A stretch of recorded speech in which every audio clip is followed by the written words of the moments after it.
Peggy 18.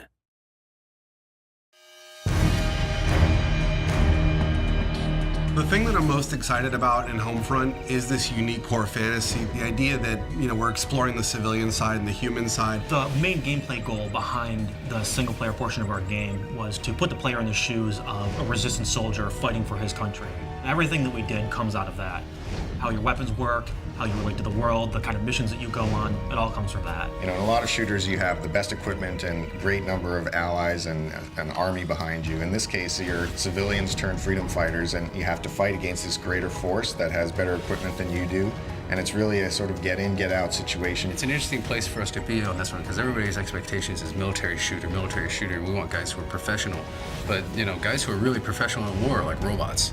And for us, they're not professional military people. They're resistance fighters. They're all civilians. When it comes down to realizing this world, this fallen America, this occupied America in the game, we really wanted to establish some key moments or key shots where you come out of an opening and you see this big, huge, expansive environment revealed before you.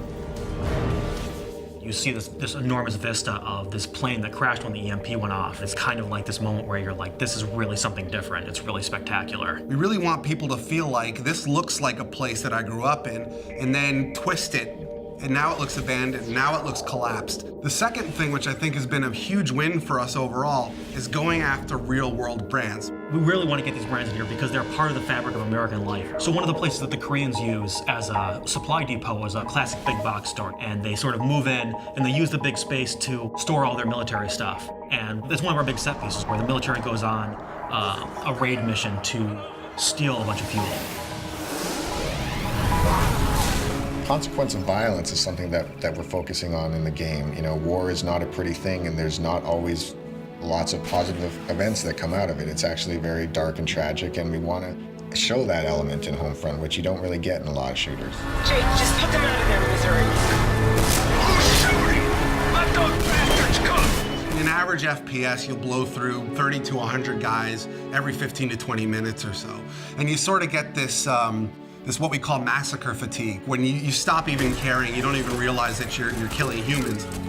But what we're trying to do is really attach emotion to that it actually, there are consequences to violence. Please form a single file line. Have your papers ready for inspection. How am I supposed to make the player feel or care about the fact that they're killing when that's the whole goal of the game?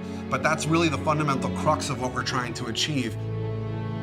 Your character in the game, his name is Robert Jacobs. He's a former pilot. He's recruited by the Resistance because they need a helicopter pilot. So Boone is a former police officer. He's the leader of the current Resistance cell and sort of the father figure of the whole unit. He's less about killing the Koreans and more about what can I do to free my people. Connor is really the key combat figure of the group. He's a little on the wild side. He's not conventional, but he's really a valuable man to have in a fight. And Rihanna is born and raised in upstate New York. She was kind of the hunter in the wilderness, and she just felt the call to join the Resistance and do whatever she could about it. The final character is Hopper. What makes him really interesting is he's a Korean American, and he has scars on his face from race riots that happened in the early parts of the war. The supporting cast is kind of interesting because you run across all these civilians who have totally different approaches. Some will work with you, some will support you, others might betray you or sell you out, and we create all these kind of neat moments around all these supporting characters. You're a guy who is caught up in this crazy scenario, fighting alongside other people who have no real training. So, you make mistakes. People get shot, people get hurt, people die alongside you. Fighting as a civilian with civilian and in an occupied America, that's really the core of what Homefront's all about, and that's really what we're set to deliver on.